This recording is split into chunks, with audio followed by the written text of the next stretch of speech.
কত মাকে সন্তান হারা করা হয়, এমনকি আমার কচি কাঁচা নাবালেগ সন্তানদেরকেও তারা ছাড় দেয় না। যদি আজকে লক্ষ্য করি আমরা ওই সমস্ত রাষ্ট্রের প্রতি যেগুলো রাষ্ট্রে মুসলিম সংখ্যালঘু অর্থাৎ মুসলমানদের সংখ্যা কম, ওগুলো রাষ্ট্রের প্রতি যদি লক্ষ্য করা যায় তাহলে দেখা যায় যেই চিত্র আমাদের সামনে ভেসে আসে তা হলো এই যে তাদেরকে স্বাধীনভাবে আযান দেওয়ার সুযোগ দেওয়া হয় না, তাদেরকে মসজিদে স্বাধীনভাবে নামাজ আদায় করতে দেওয়া হয় না। শুধু তাই নয়, কুরবানির ঈদের গোশতটা পর্যন্ত তাদেরকে স্বাধীনভাবে খেতে দেওয়া হয় না। যদি আজকে আমরা লক্ষ্য করি ওই সমস্ত রাষ্ট্রের প্রতি যেগুলো রাষ্ট্রে মুসলিম সংখ্যাগরিষ্ঠ, বেশিরভাগ মুসলিম, যেমনিভাবে আমার সোনার বাংলাদেশের প্রতি লক্ষ্য করা যায়, আমার দেশে প্রায় 90% মুসলমান, এ দেশ 90% মুসলমানের দেশ। লক্ষ্য করলে দেখা যায় আমাদের এই 90% মুসলমানের দেশের পুরা রাষ্ট্র ব্যবস্থাকে ইহুদি খ্রিস্টানরা কুফরি মতবাদ, শিরকি মতবাদ, বিভিন্ন বিদআত, বিভিন্ন ধরনের ষড়যন্ত্রের জাল তারা এই রাষ্ট্রের মধ্যে ফেলে রেখেছে।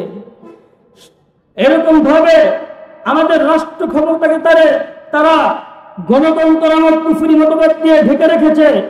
যদি লক্ষ্য করা যায় আমাদের সমাজগুলোর প্রতি, আমাদের সমাজের যুবক ভাইদেরকে ধ্বংস করার জন্য, নষ্ট করার জন্য, আমার যুবতী বোনদেরকে বেহাপানা উলঙ্গপনার দিকে নেওয়ার জন্য যেই সকল জিনিস আবিষ্কার করা দরকার সেগুলি আবিষ্কার করে আমাদের দেশগুলোতে তারা ছেড়ে দিয়েছে। শুধু তাই নয়, আমরা আজকে যেখানে ইবাদত করি, আমাদের মসজিদগুলোর প্রতি যদি লক্ষ্য করি তাহলে দেখা যায় আমাদের মসজিদগুলোতে আজকে তারা ষড়যন্ত্রমূলকভাবে ঈমান চোর ঢুকিয়ে দিয়েছে। আমাদের মসজিদগুলোতে আজকে তারা ষড়যন্ত্রমূলকভাবে ঈমান ছিনতাইকারী ঢুকিয়ে দিয়েছে। আজকে আমাদের মসজিদগুলোতে তারা ষড়যন্ত্রভাবে ঈমান বিক্রেতা, ঈমান ব্যবসায়ী ঢুকে দিয়েছে, যার কারণে আমরা যারা মসজিদের মধ্যে ইবাদত করি আমরা আমাদের নামাজের মধ্যে সন্দেহের মধ্যে পড়ে যাই, আমরা আমাদের ঈমানের ক্ষেত্রে সন্দেহের মধ্যে পড়ে যাই। এমন এক বিভীষিকাময় অবস্থার মধ্যে আজ আমরা আছি। আওয়াজ করে বলেন ঠিক কিনা? সম্মানিত উপস্থিতি, এটা হলো জাহিলিয়াত, শিরকি, কুফরি এক অন্ধকার, যেই অন্ধকারের মধ্যে আজ আমরা নিমজ্জিত। এই অন্ধকার থেকে আমরা কিভাবে বাঁচব? এই অন্ধকার থেকে আলোর দিকে আমরা বের হব কিভাবে? 1400 বছর পূর্বে আল্লাহর নবী মুহাম্মদুর রাসূলুল্লাহ সাল্লাল্লাহু আলাইহি ওয়াসাল্লাম বিদায় হজের ভাষণে কিয়ামত পর্যন্ত আনেওয়ালা উম্মতকে এই রাস্তা দেখিয়ে গিয়েছেন, এই নসিহত করেছেন, এই বাণী শুনিয়ে দিয়েছেন। কিয়ামত পর্যন্ত আনেওয়ালা উম্মত যদি আমার নবীর এই হাদিসটাকে আঁকড়ে ধরতে পারে, আমার নবীর এই বাণীটাকে যদি গ্রহণ করতে পারে, ইনশাআল্লাহ কিয়ামত পর্যন্ত কোন কুফরি শক্তি তাদের শক্তি দ্বারা আমাদেরকে আক্রান্ত করতে পারবে না। কোন শিরকি মতবাদ আমাদেরকে আক্রান্ত করতে পারবে না। কোন বিদআতি, কোন মূর্খতা, কোন জাহিলিয়ত মুসলিম সমাজকে অন্ধকারে নিমজ্জিত করতে পারবে না, যদি মুসলিম জাতি আমার নবীর এই হাদিসটাকে গ্রহণ করে। বলি সুবহানাল্লাহ। সম্মানিত উপস্থিতি, আল্লাহর নবী মুহাম্মদুর রাসূলুল্লাহ সাল্লাল্লাহু আলাইহি ওয়াসাল্লাম বিদায় হজের ভাষণে আমাদেরকে বলেছেন, তারাকতু ফীকুম আমরাইন, তারাকতু ফীকুম আমরাইন লান তাদিল্লু মা তামাসসাকতুম বিহিমা কিতাবাল্লাহি ওয়া সুন্নাত রাসূলি। ও কিয়ামত পর্যন্ত আনেওয়ালা উম্মত, আমি তোমাদের জন্য দুইটি জিনিস রেখেছি। যদি তোমরা এই দুইটি জিনিসকে আঁকড়ে ধরতে পারো তাহলে তোমরা কখনো শিরকি কুফরি মতবাদের অন্ধকারে তোমরা নিমজ্জিত হবে না। তার মধ্যে এক নম্বর হলো কিতাবাল্লাহ, এক নম্বর হলো কিতাবাল্লাহ, দুই নম্বর হলো সুন্নাত রাসূলিহি। যদি কোনো বান্দা কিতাবাল্লাহ এবং সুন্নাত রাসূলকে আঁকড়ে ধরে বলে সে কখনো কুফরি, বিদআত, শিরকের এগুলোর অন্ধকারে নিমজ্জিত হবে না। বলি সুবহানাল্লাহ। কিতাব আল্লাহ কি জিনিস? আল্লাহ পাক রব্বুল আলামিন পৃথিবীর শুরু লগ্ন থেকে নিয়ে মুহাম্মদুর রাসূলুল্লাহ সাল্লাল্লাহু আলাইহি ওয়াসাল্লামের আগমনের আগ পর্যন্ত, মুহাম্মদুর রাসূলুল্লাহ সাল্লাল্লাহু আলাইহি ওয়াসাল্লাম পর্যন্ত, কিয়ামত পর্যন্ত আনেওয়ালা উম্মতকে সঠিক পথের দিশা দেওয়ার জন্য আল্লাহ তাআলা পৃথিবীর শুরু লগ্ন থেকে নিয়ে অনেক কিতাবাদি পাঠিয়েছেন। যে সকল কিতাবাদি পাঠিয়েছেন তার মধ্যে 4খানা কিতাব হলো সবচাইতে বড় বড় কিতাব। তার মধ্যে একটি হলো তাওরাত, একটি হলো ইনজিল, আরেকটি হলো জাবুর, আরেকটি হলো কুরআন। কুরআন যেদিন থেকে দুনিয়াতে এসেছে ওই দিন থেকে ইনজিল দূর হয়ে গেছে। কুরআন যেদিন থেকে দুনিয়াতে এসেছে ওই দিন থেকে জাবুরের সকল বিধান রহিত হয়ে গেছে। কুরআনে কারীম যেদিন থেকে দুনিয়াতে এসেছে ওই দিন থেকে তাওরাতের সমস্ত বিধান রহিত হয়ে গেছে। এই জন্য আল্লাহ নবীর রেখে যাওয়া যে 2টা সম্পদ, 1 নম্বর হলো কিতাব আল্লাহ। কিতাব আল্লাহ দ্বারা উদ্দেশ্য হলো পবিত্র কুরআনুল কারীম। কুরআনুল কারীম কি জিনিস এর পরিচয় আমাদেরকে জানা দরকার, ঠিক কিনা? কুরআনুল কারীমের পরিচয় জানা দরকার আছে না নাই? যদিও আমরা মুসলমান, কুরআন সম্পর্কে সঠিক ধারণা আমাদের মধ্যে নেই। এই জন্য কুরআনুল কারীমের পরিচয় জানা আমাদের দরকার। কুরআনুল কারীমের পরিচয় জানার জন্য অন্য কারো কাছে যেতে হবে না। আমরা যদি কুরআনকে প্রশ্ন করি তাহলে কুরআন আমাদেরকে খুলে খুলে তার পরিচয় দিয়ে দিবে। বলি সুবহানাল্লাহ। ভাইরা, যদি কুরআনকে প্রশ্ন করা হয়, ও কুরআন তোমার নাম কি? কুরআন 30 পারা বিশিষ্ট কুরআন 30 পারার সূরা বুরুজের 21 নম্বর আয়াত সাথে সাথে জবাব দিয়ে দেয়, বাল হুয়া কুরআনুম মাজিদ। বলি আল্লাহু আকবার। আরো জোরে বলি আল্লাহু আকবার। আরো জোরে বলি আল্লাহু আকবার। মুসলমানরা কিসের আওয়াজ দেবে? আওয়াজ করে বলেন, কিসের আওয়াজ দেবে? মুসলমানদের আওয়াজ হবে আল্লাহু আকবারের আওয়াজ। জোরে বলেন, ঠিক কিনা? মুসলমানদের আওয়াজ হবে নারায়ে তাকবীরের আওয়াজ। জোরে বলেন, ঠিক কিনা? এক সময় এই গত 15 বছর 16 বছরের এক জালেম এমপি বলেছিল, নারায়ে তাকবীর আল্লাহু আকবারের আওয়াজ নাকি পাকিস্তানের আওয়াজ। বলেন নাউজুবিল্লাহ। আজকে আমি তাদেরকে স্পষ্ট ভাষায় বলে দিতে চাই, নারায়ে মুসলমানদের আওয়াজ হলো নারায়ে তাকবীরের আওয়াজ। যে নিজেকে মুসলমান বলে দাবি করতে চায় তাকে নারায়ে তাকবীর আল্লাহু আকবারের আওয়াজ দিতে হবে। বলেন না নারায়ে তাকবীর, নারায়ে তাকবীর, নারায়ে তাকবীর। দিন ইসলাম, দিন ইসলাম, দিন ইসলাম, দিন ইসলাম। আল কুরআনের আলো, আল কুরআনের আলো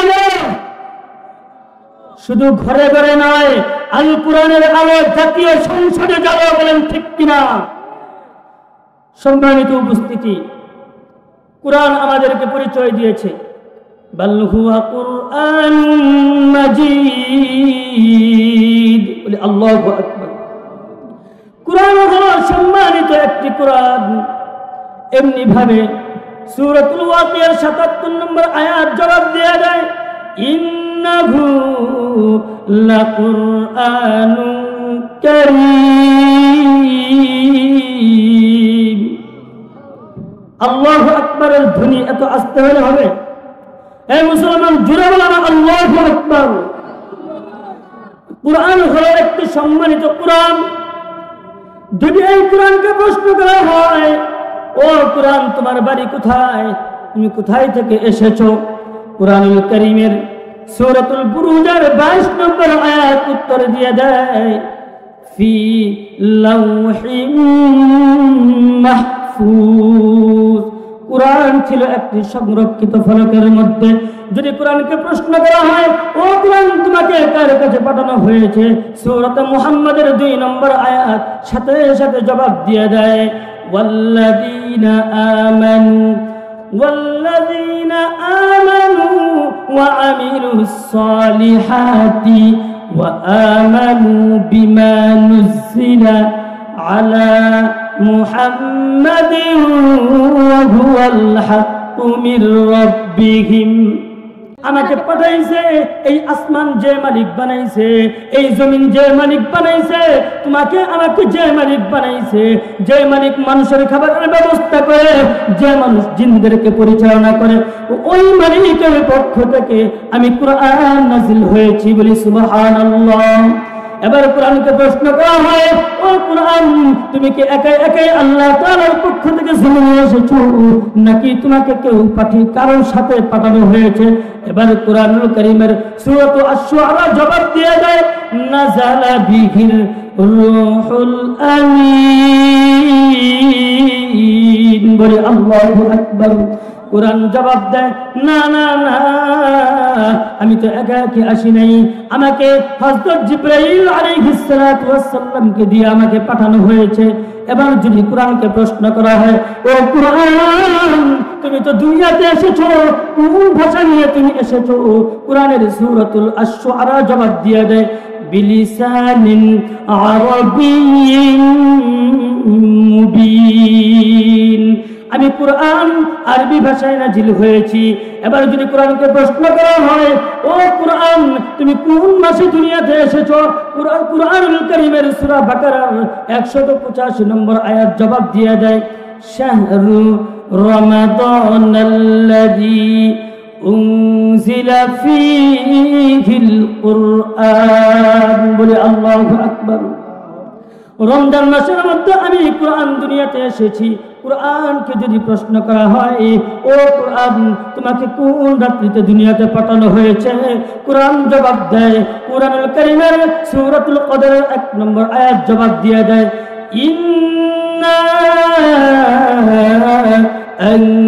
আনজালনাহু ফি লাইলাতিল কদর, আমি কুরআন অন্য কোন রাত্রিতে নয়, লাইলাতুল কদরে নাজিল হয়েছি বলি সুবহানাল্লাহ।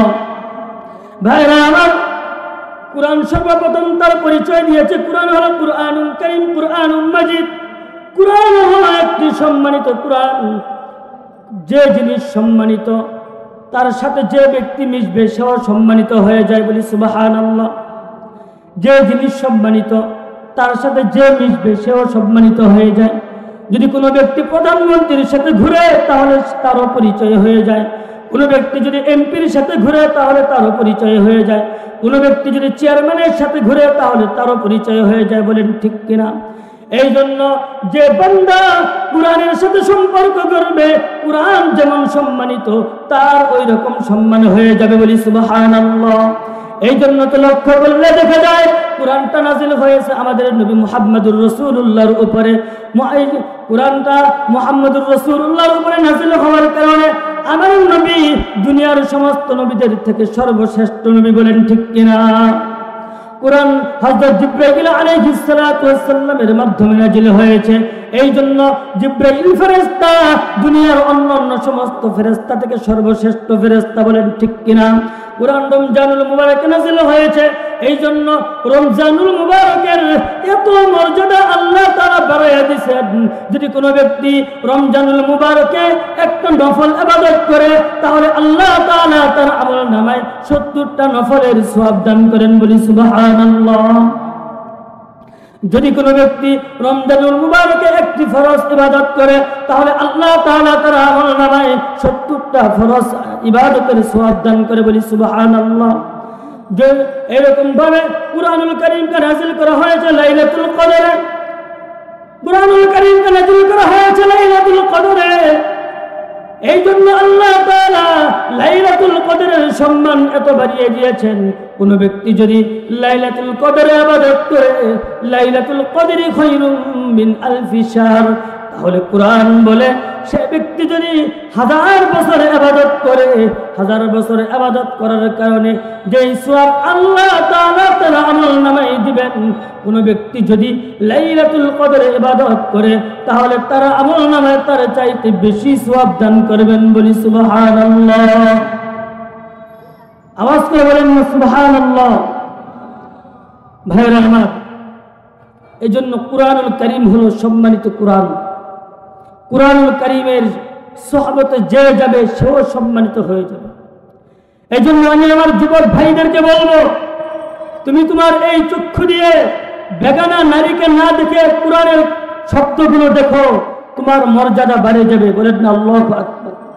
ও আমার যুবক ভাই, তুমি তোমার ব্রেনের মাধ্যমে নানান চিন্তা না করে কালাম নিয়ে চিন্তা করো, তাহলে দেখবা তোমার সম্মান কত বেড়ে যায়। ও আমার যুবক ভাই, তুমি দুনিয়ার অন্য অন্য কিছুকে পিছনে ফেলে তুমি কুরআনকে আঁকড়ে ধরো, দেখবা তোমার সম্মান মর্যাদা কত বেশি বেড়ে যায়। বলেন ঠিক কিনা? যেই চক্ষু কুরআনকে দেখবে ওই চোখের মর্যাদা আল্লাহ তাআলা বাড়ায়া দেন। বলি সুবহানাল্লাহ। যে হাত দ্বারা তুমি কুরআন স্পর্শ করবা ওই হাত তোমার মর্যাদা হয়ে যাবে। যেই কদমকে তুমি কুরআনের জন্য বাড়াইবা, রাসূল বলেন মান সালাকা তরিকাই ইয়ালতামিসু ফীহি ইলমান সাখারাল্লাহু লাহু বিহি তরিকান ইলাল জান্নাহ। যে ব্যক্তি কুরআন শিক্ষায় শিক্ষিত হওয়ার জন্য ঘর থেকে বের হয়, বলে আল্লাহ তাআলা তার জন্য জান্নাতের পথ সহজ করে দেন। বলি সুবহানাল্লাহ। ভাইরা আমার, এই সাপেক্ষে আমার একটি ঘটনা মনে পড়ে গেল, যেই ঘটনাটি নাকি শাইখুল আরব ওয়াল আজম হযরত হুসাইন আহমদ মাদানী রাহিমাহুল্লাহু তাআলা আনহু, তার সন্তান হযরত আসআদ মাদানী রাহিমাহুল্লাহু তাআলা আনহু বাংলাদেশের এক সফরে এসে বর্ণনা করেছিলেন। সেই ঘটনাটি হলো এই। আসআদ মাদানী রাহিমাহুল্লাহু তাআলা আনহু বলেন, আমার উস্তাদ তার জবান থেকে শুনেছেন। আসআদ মাদানী বলেছেন, হিন্দুস্তানে একটা গ্রাম ছিল, মূর্খ গ্রাম। কি গ্রাম ছিল? মূর্খ গ্রাম।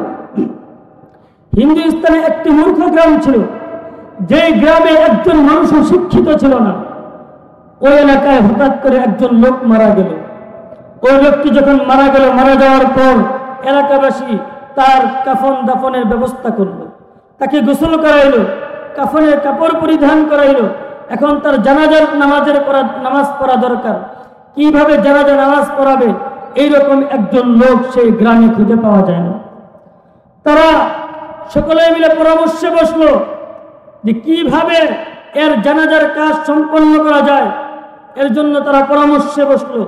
পরামর্শে বসার পর সিদ্ধান্ত গৃহীত হলো যে তারা লাশটিকে নিয়ে একটি মেন রোডের কাছে যাবে। ওখানে গিয়ে অপেক্ষা করবে, যদি কোনো একজন হুজুর আসে তাহলে তাকে দিয়ে সে জানাজা পড়ায় নেবে। তো এই সিদ্ধান্ত গৃহীত হওয়ার পর তারা ঠিক সেই কাজই করলো।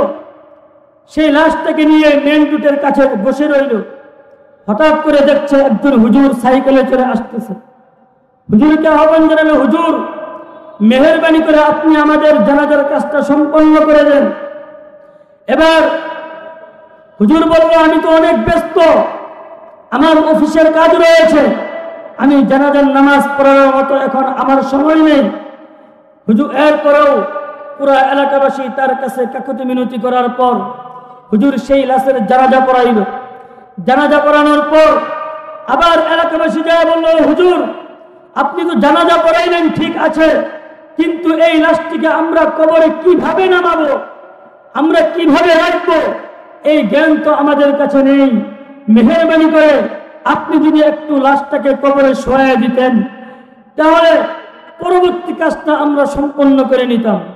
তো তাদের এই আবদারের কারণে হুজুর তাই করলো, সেই লাশটিকে কবরে নামাইলো এবং যেভাবে শোয়ানোর দরকার ওভাবে শোয়াইল। শোয়ানোর পর হুজুর তার আপন কাজে সে চলে গেল। হুজুর আপন কাজে চলে যাওয়ার পর যখন অফিসে গেল, যাওয়ার পর অফিসের যেই সার্টিফিকেটের দরকার, তার যেই কাগজপত্র ছিল পকেটের মধ্যে, পকেটে হাত দিয়ে দেখে সেই কাগজপত্র আর নাই। তখন সে আবার ফিরে দাঁড়াইল, আবার খোঁজাখুঁজি শুরু করলো সেই কাগজটিকে। খুঁজতে খুঁজতে এক পর্যায়ে ওই কবর পর্যন্ত পৌঁছে গেল। কবর পর্যন্ত যাওয়ার পরেও সেই কাগজটি পেল না। এখন সে ধারণা করলো বোধহয় আমার এই কাগজটি কবরের মধ্যে পড়ে গিয়েছে। সে এলাকাবাসীর কাছে গেল, বলল, ও এলাকাবাসী, আমি আপনাদের একটু সহযোগিতা করেছিলাম, এখন আমি আপনাদের কাছে একটি সাহায্য চাচ্ছি। যদি আমাকে একটা বার অনুমতি দিতেন, আমি সেই কবরটা আবার দেখব, খনন করব, সেখানে দেখব আমার কাগজটা পড়ে আছে কিনা। তো এলাকাবাসী তাকে অনুমতি দিল। মুহতারাম হাজিরিন, বর্তমান সময়ে মানুষ বেশি কিন্তু মানবতা নাই, আওয়াজ করে বলেন ঠিক কিনা? কিন্তু ওই সময় মানুষ কম থাকলেও তাদের মধ্যে মানুষত্ব ছিল, মানবতা ছিল, ঠিক কিনা? তো এলাকাবাসী তাকে অনুমতি দিয়ে দিল। সে কবরের উপরের মাটিটা সরাইল। সরানোর পর যখন বাঁশের চাচিটা সরাবে, একটু সরানোর পর সেই কবর থেকে এমন এক সুঘ্রাণ আসলো। ব্যক্তির কথা এই যে এমন সুঘ্রাণ আমি আমার এই নাক দিয়ে কখনো গ্রহণ করি নাই। বলি সুবহানাল্লাহ। ভাইরা আমার,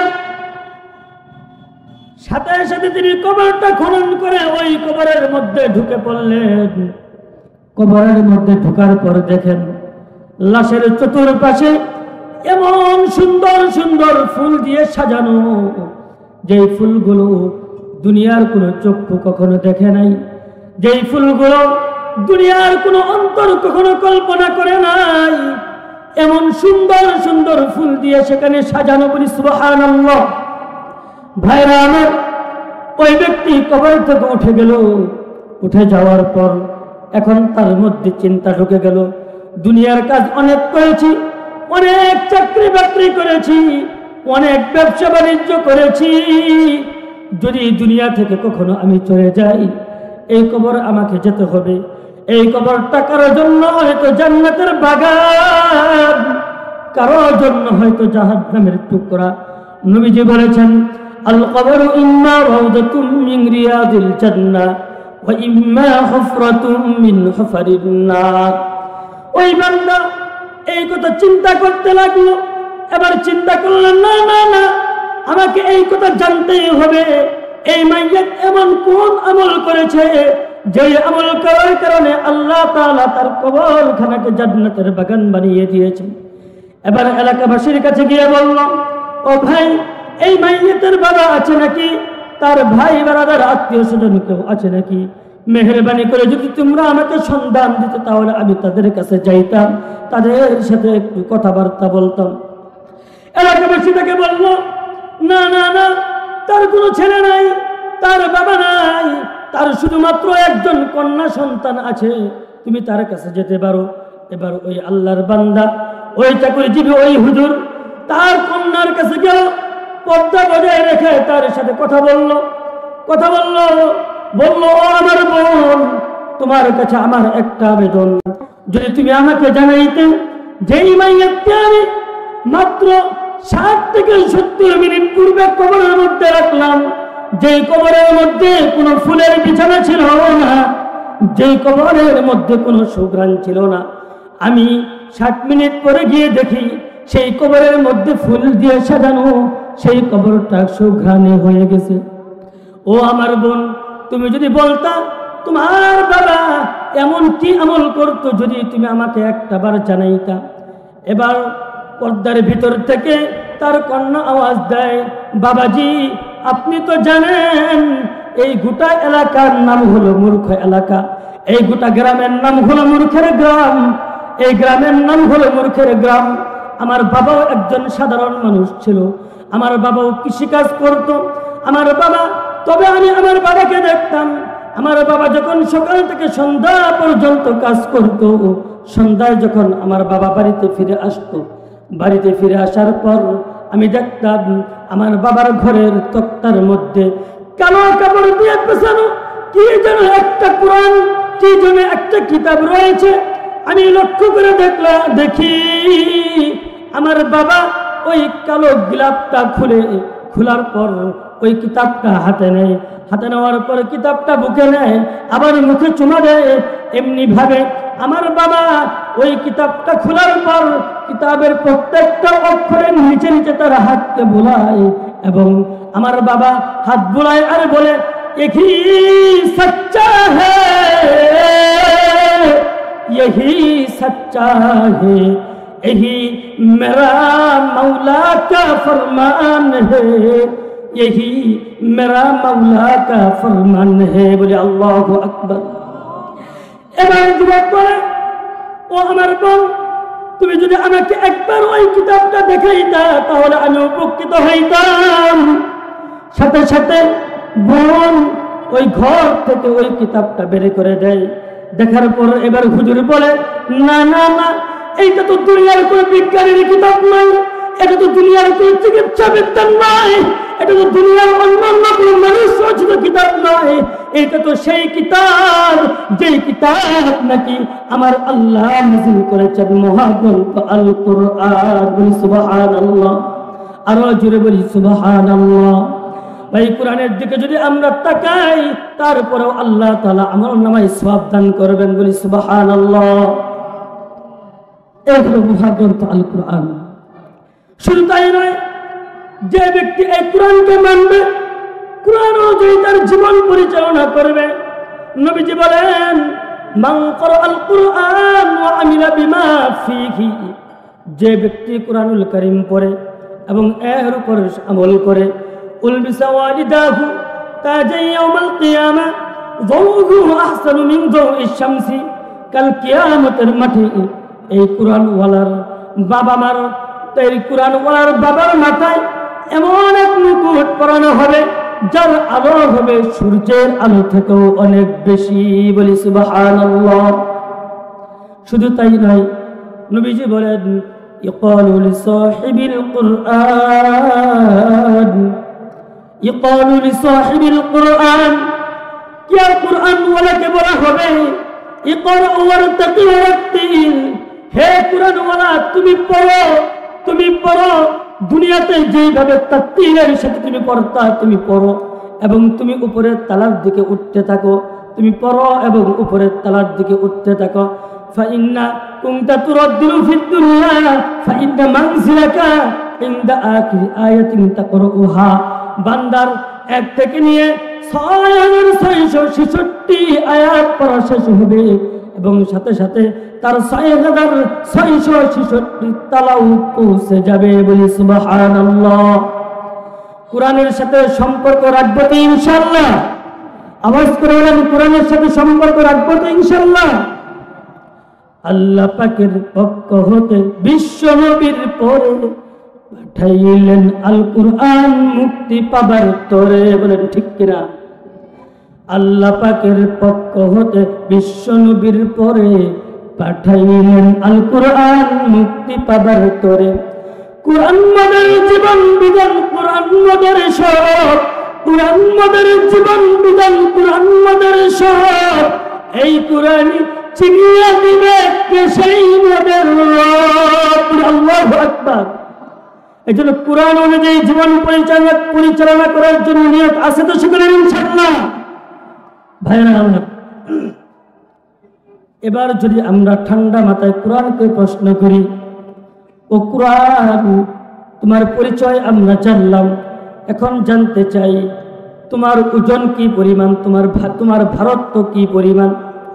সাথে সাথে সূরাতুল হাশর জবাব দেয়া দেয়, লাউ আনজালনা হাযাল কুরআনা আলা জাবালিন লারাআইতাহু খাশিআন মুতাসাদ্দিআন মিন খাশিয়াতিল্লাহ। বলে আল্লাহু আকবার। কুরআন জবাব দিয়ে দেয়, যদি এই কোরআনকে নাযিল হইতো কোনো পাহাড়ের কাছে, তাহলে তোমরা দেখতা সেই পাহাড়টা কোরআনের ভারে একেবারে নিয়ে যাইত।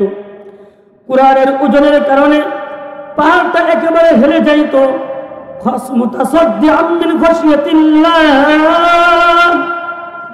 আল্লাহ তাআলার ভয়ে পাহাড়টা একেবারে চূর্ণ বিচূর্ণ হয়ে যাইত। এমনি ভাবে সূরাতুল আহজাবের মধ্যে আল্লাহ তাআলা বলেন, ইন্না আরাদনাল আমানাতা আলাস সামাওয়াতি ওয়াল আরদি ওয়াল জিবাল। বলে আল্লাহু আকবার। ইন্না আরাদনাল আমানাতা আলাস السماوات والأرض والجبال الله أكبر فأبين أن يحملنها وأشفقن منها وحملها الإنسان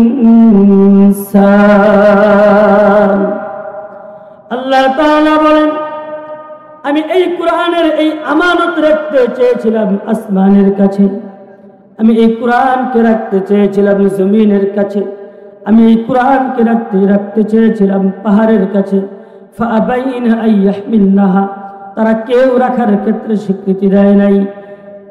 ওয়া হামালাহাল ইনসান, তবে মানুষ এই কোরআনকে বহন করেছে বলে আল্লাহু আকবার। কোরআনের ভার এত, কোরআনের ওজন এত, আসমান সাহস পায় না কোরআনের ভার গ্রহণ করতে, জমিন সাহস পায় না কোরআনের ভার গ্রহণ করতে, পাহাড় সাহস পায় না কোরআনের ভার গ্রহণ করতে, কিন্তু মানুষ এই কোরআনের ভারকে গ্রহণ করেছে।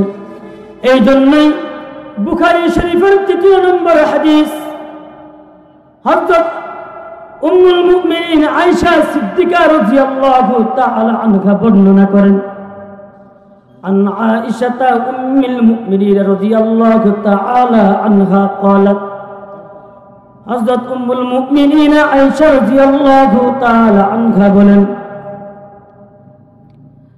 أول ما بدأ به النبي صلى الله عليه وسلم من الوحي الرؤيا الصالحة সর্বপ্রথম নবীজির উপর যেভাবে ওহী দেওয়া হয়েছিল সেটা ছিল সত্য স্বপ্নের মাধ্যমে, আর রুইয়া সালিহাতু, নেক স্বপ্নের মাধ্যমে। সেই স্বপ্নগুলো কেমন ছিল? লা ইয়ারা রুইয়া ইল্লা জাআত মিসলা ফালাকিস সুবহি, স্বপ্নগুলো এমন ছিল রাত্রের অন্ধকার দূর হওয়ার পর যখন সকালবেলা সূর্য উদিত হয়, সকালবেলার সূর্য উদিত হওয়ার পর যেই রকম পরিষ্কার হয়ে যায় বলে আমার নবীজির ওই স্বপ্নগুলো ওই রকম পরিষ্কার ছিল বলি সুবহানাল্লাহ। আয়েশা সিদ্দিকা রাদিয়াল্লাহু তাআলা আনহা বলেন, সুম্মা হুব্বিবা ইলাইহিল খলা, নবীজির মধ্যে আল্লাহ তাআলা নির্জনে থাকার ভালোবাসা ঢুকাইয়া দিলেন। وكان يخلو بغار حراء, ফলে আল্লাহর নবীজি গারে হেরার মধ্যে নির্জনে থাকা শুরু করে দিলেন।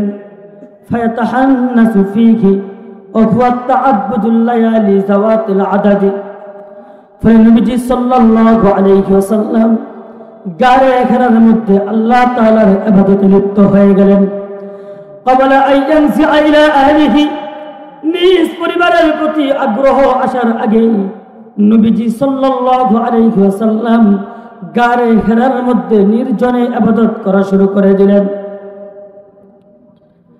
ওয়া ইয়াতাযাওয়াদু লিযালিকা, আম্মা জান আয়েশা রাদিয়াল্লাহু তাআলা আনহা বলেন, নবীজি সেখানে থাকার জন্য খাবারের আসবাব নিয়ে যাইতেন, পানারের আসবাব নিয়ে যাইতেন। ফারাজা ইলা খাদিজা রাদিয়াল্লাহু তাআলা আনহা, যখন নাকি খাবার আসবাব শেষ হয়ে যাইত তখন বিবি খাদিজার কাছে যাইতেন। ফায়াতাযাওয়াদু লিমিসলিহা, আবার ওই পরিমাণ খাদ্য সামগ্রী নিয়ে আসতেন।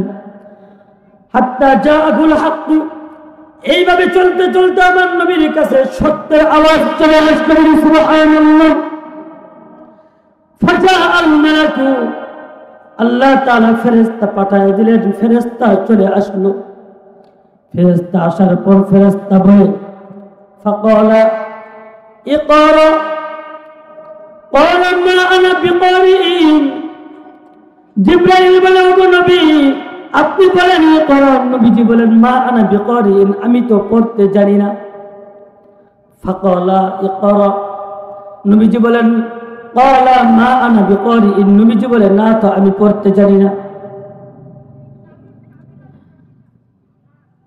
ফাগাত্তানি সুম্মা আখাযানি ফাগাত্তানি, নবীজি বলেন যখন আমি বললাম মা আনা বিকারিন, আমি পড়তে জানি না, তখন জিবরাইল আমাকে এমন ভাবে চাপ দিয়া ধরলো, হাত্তা বালাগা মিন্নিল জুহদু, আমার কষ্ট চূড়ান্ত পর্যায়ে পৌঁছে গেল।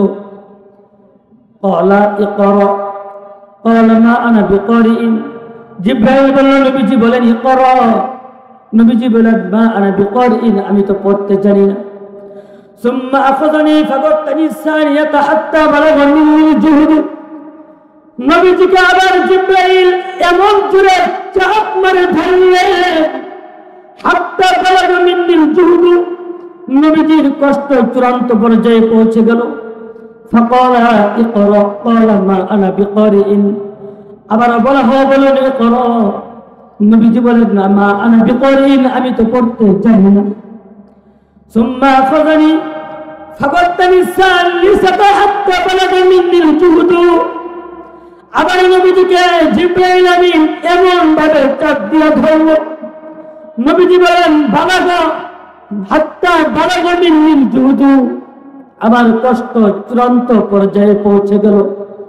ফাকালা ইকরা, এরপর আবার জিবরাইল আমিন বলেন ইকরা বিসমি রাব্বিকাল্লাযী খালাক, খালাকাল ইনসানা মিন আলাক, ইকরা ওয়া রাব্বুকাল আকরাম, আল্লাযী আল্লামা বিল কলম, আল্লামাল ইনসানা মা লাম ইয়ালাম। আল্লাহু আকবার। فرجع بك رسول الله صلى الله عليه وسلم, নবীজি সাল্লাল্লাহু আলাইহি ওয়াসাল্লাম এই আয়াতগুলো নিয়ে ঘরে ফিরে গেলেন। ইয়ারজুফু ফুআদুহু, এমন অবস্থায় ফিরলেন নবীজির অন্তরটা কাঁপতেছিল। ফাকালা, নবীজি সাল্লাল্লাহু আলাইহি ওয়াসাল্লাম ফাকালা লিখাদিজাতা, খাদিজা রাদিয়াল্লাহু তাআলা আনহাকে বললেন জাম্মিলুনি জাম্মিলুনি, ও আমার খাদিজা, আমার জন্য কম্বল নিয়ে আসো, তাড়াতাড়ি কম্বল নিয়ে আসো। ফাজাম্মালুহু, খাদিজা কম্বল নিয়ে গেলেন। হাত্তা যারা আনহুল্লাহু, নবীজিকে কম্বল দিয়ে ঢেকে দিলেন। ঢেকে দেওয়ার কারণে নবীজির থেকে ভয় দূর হয়ে গেল, বলে সুবহানাল্লাহ। ফাকালা লিখাদিজাতা, এবার নবীজি খাদিজাতুল কুবরা রাদিয়াল্লাহু তাআলা আনহাকে বললেন, ওয়া আখবারাহাল খাবারা, পুরা ঘটনাটা বিস্তারিতভাবে বললেন এবং বললেন ও খাদিজা, লাকাদ খুশিতু আলা নাফসি, আমি তো আমার নফসের উপর, জানের উপর আশঙ্কা বোধ করতেছি। ও খাদিজা, আমি তো আমার জানের উপর আশঙ্কা বোধ করতেছি। ভাইরা আমার, এবার লক্ষ্য করুন নবীজি সাল্লাল্লাহু আলাইহি ওয়াসাল্লামকে তার বিবি খাদিজা রাদিয়াল্লাহু তাআলা আনহা কিভাবে সান্ত্বনা দেন, একটু লক্ষ্য করুন। ইসলামের সর্বপ্রথম ইসলাম গ্রহণ করেছেন নারীদের মধ্যে হযরত খাদিজাতুল কুবরা রাদিয়াল্লাহু তাআলা আনহা। ইসলামকে সর্বপ্রথম সহযোগিতা করেছেন হযরত খাদিজাতুল কুবরা রাদিয়াল্লাহু তাআলা আনহা। বলেন ঠিক কিনা? ও আমার পর্দার আড়ালে মা ও বোনেরা, একটু কানটা লাগায় শুনে, একজন বিবি হয়ে, স্ত্রী হয়ে তার স্বামীকে কত সুন্দর করে সান্ত্বনা দিচ্ছে। বর্তমান তো আমাদের নারীরা ডিজিটাল হয়ে গেছে, আওয়াজ করে বলেন ঠিক কিনা? যদি স্বামী যখন ঘরে যায় তখন তাদের পাওয়ার মনে হয় আরো বেশি বেড়ে যায়, আওয়াজ করে বলেন ঠিক কিনা? স্বামীর খেদমত করবে তো দূরের কথা, উল্টা আরো স্বামীকে এখন স্ত্রীর খেদমত করতে হয়। এরকম হয় না? নাই? আওয়াজ করে বলেন এরকম হয় না? নাই? ও আমার মা ও বোন, আমি আপনাদেরকে আজকে দুইটি হাদিস শোনায় যেতে চাই। মিশকাত শরীফের হাদিস, আন উম্মে সালামা রাদিয়াল্লাহু তাআলা আনহা قالت قال رسول الله صلى الله عليه وسلم ايما امرأة ماتت وزوجها عنها راض دخلت الجنة। হযরত উম্মে সালামা রাদিয়াল্লাহু তাআলা আনহা বলেন, নবীজি সাল্লাল্লাহু আলাইহি ওয়াসাল্লাম বলেছেন, যদি কোনো মহিলা মারা যায় এমন অবস্থায় যে তার স্বামী তার উপর সন্তুষ্ট, আল্লাহ তাআলা ওই নারীকে এর বদৌলতে জান্নাত দান করেন। বলি সুবহানাল্লাহ। ও আমার মা, ও আমার বোন, তোমাদেরকে আরেকটা হাদিস আজকে আমি শুনিয়ে যেতে চাই। হযরত আনাস রাদিয়াল্লাহু তাআলা আনহু থেকে বর্ণিত মিশকাত শরীফের হাদিস। عن أنس رضي الله تعالى عنه قال قال رسول الله صلى الله عليه وسلم হযরত আনাস রাদিয়াল্লাহু তাআলা আনহু থেকে বর্ণিত আল্লাহর নবী মুহাম্মদুর রাসূলুল্লাহ সাল্লাল্লাহু আলাইহি ওয়াসাল্লাম বলেন, আল মারআতু ইযা সাল্লাত খামসাহা, যেই মহিলা 5 ওয়াক্ত নামাজ যথাযথভাবে আদায় করবে, ওয়া সামাত শাহরাহা, রমজানের রোজা রাখবে, ওয়া আহসানাত ফারজাহা, নিজের লজ্জার স্থান হেফাজত করবে, ওয়া আতাআত বালাহা, এবং স্বামীর অনুসরণ করবে, ফালতাদখুল মিন আইয়ি আবওয়াবিল জান্নাতি শাআত। ও নারী, তুমি শুনে রাখো, আল্লাহ তাআলা তোমার জন্য জান্নাতের 8টি দরজা খুলে রেখে দিবেন।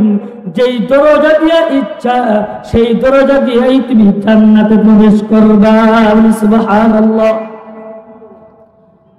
আমাদের কাছে এরকম অনেক আওয়াজ বর্তমান আসতেছে যে আমি বউ হয়ে স্বামীর কাছে অনুমতি নেওয়ার মতো যে একটা সাহস, এই সাহসটা আমার নেই।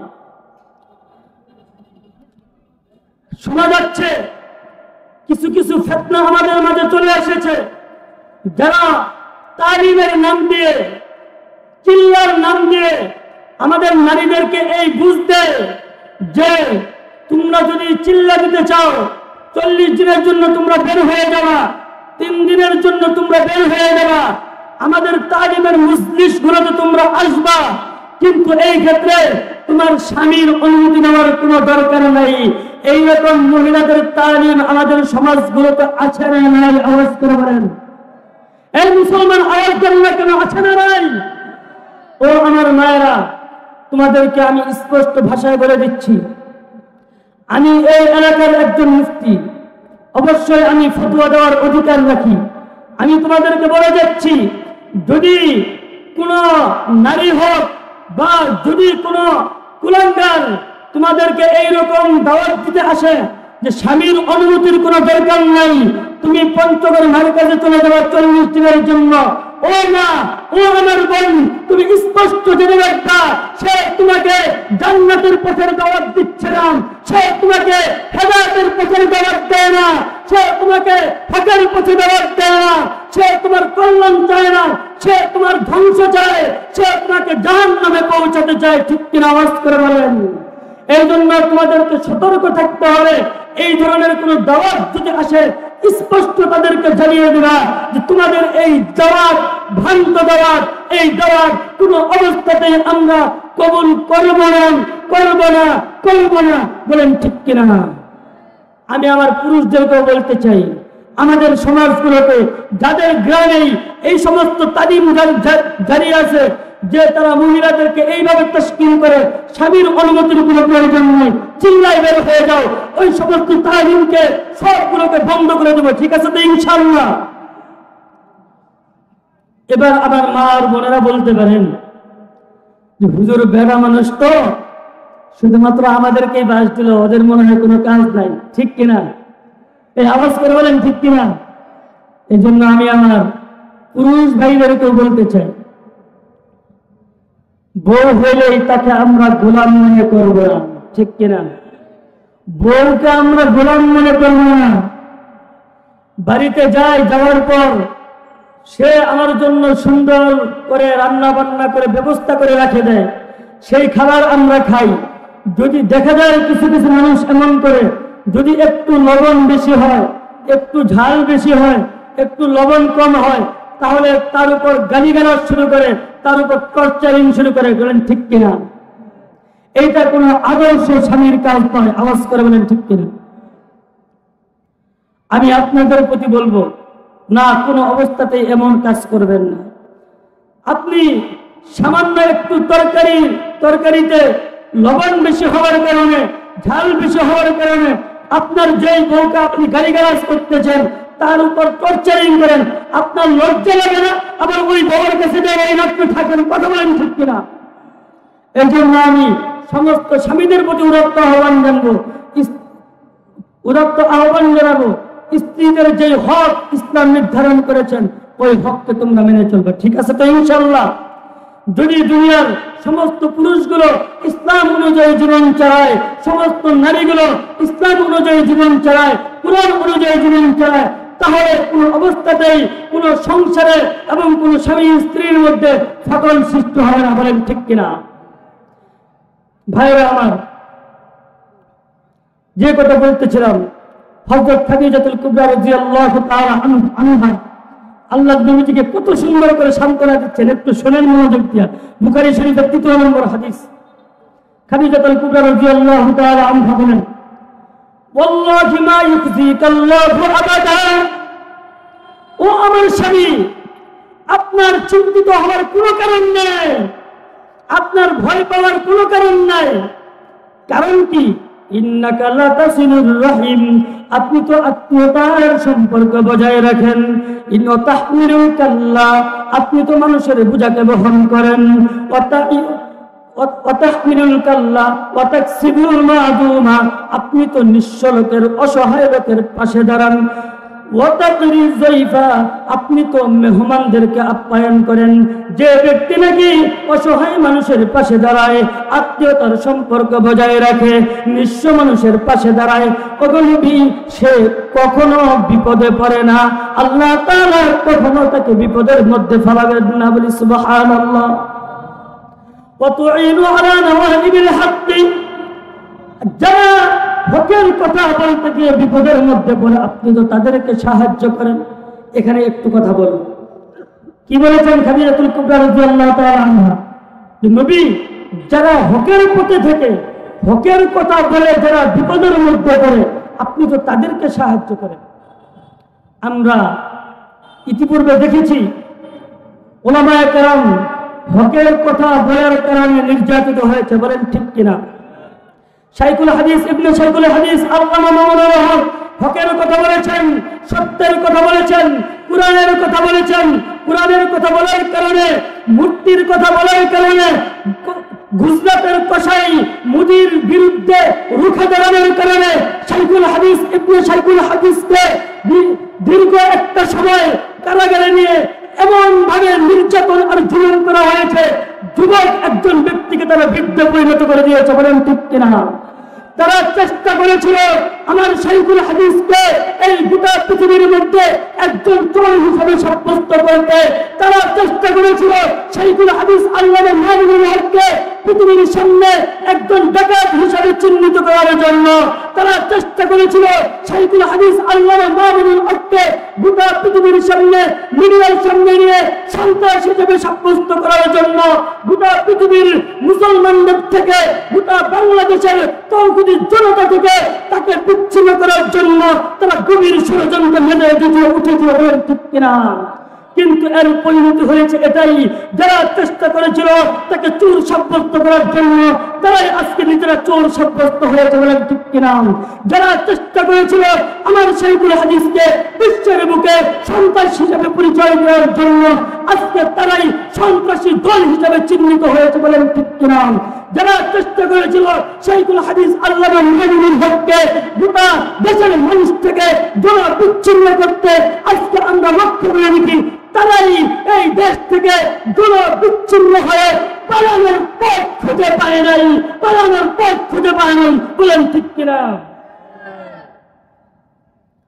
সংগ্রামী সাথী বন্ধুগণ, যারা সত্যের কথা বলবে, যারা হকের কথা বলবে, যারা সত্য পথে চলবে তাদেরকে সর্বদা সাহায্য সহযোগিতা করা, ঠিক কিনা? আমার নবীজি নবুয়ত পাওয়ার পূর্বেই তাদেরকে সহযোগিতা করতেন। এই জন্য খাদিজাতুল কুবরা রাদিয়াল্লাহু তাআলা আনহা সান্ত্বনা দিচ্ছেন, ওগো নবীজি, আপনার দুঃখিত হওয়ার তো কোনো কারণ নাই, আপনার আফসোস করার কোনো কারণ নাই, আপনার জানের আশঙ্কা করার কোনো কারণ নেই, কারণ আপনি তো ওই লোকদের মধ্যে অন্তর্ভুক্ত যারা সত্যের পথে থেকে যদি কেউ বিপদে পড়ে ওদেরকে যারা সাহায্য করে ওই সাহায্যকারীদের অন্তর্ভুক্ত আপনি, অতএব আপনার তো কোনো টেনশন নেই, বলি সুবহানাল্লাহ। यतीमों का दिल शाद, यतीमों का दिल शाद किसने किया है, गुलामों को आजाद किसने किया है। यतीमों का दिल शाद किसने किया है, गुलामों को आजाद किसने किया है। मेरा नबी मेरा नबी मेरा नबी है। अल्लाहु আকবার। সম্মানিত উপস্থিতি, 1 নম্বর সান্ত্বনা, খাদিজাতুল কুবরা রাদিয়াল্লাহু তাআলা আনহা কেমন যেন নবীজির মাথায় হাত দিয়ে সান্ত্বনা দিচ্ছেন। ও নবীজি, আপনি তো আত্মীয়তার সম্পর্ক ঠিক রাখেন, আপনি তো অসহায় মানুষের পাশে দাঁড়ান, আপনি তো এতিমদের পাশে দাঁড়ান, আপনি তো গোলামদেরকে আজাদ করার ব্যবস্থা করে দেন, যারা সত্যের পথে থেকে বিপদে পড়ে আপনি তো তাদেরকে সহযোগিতা করেন, অতএব আপনার বিপদে পড়ার কোনো কারণ নেই।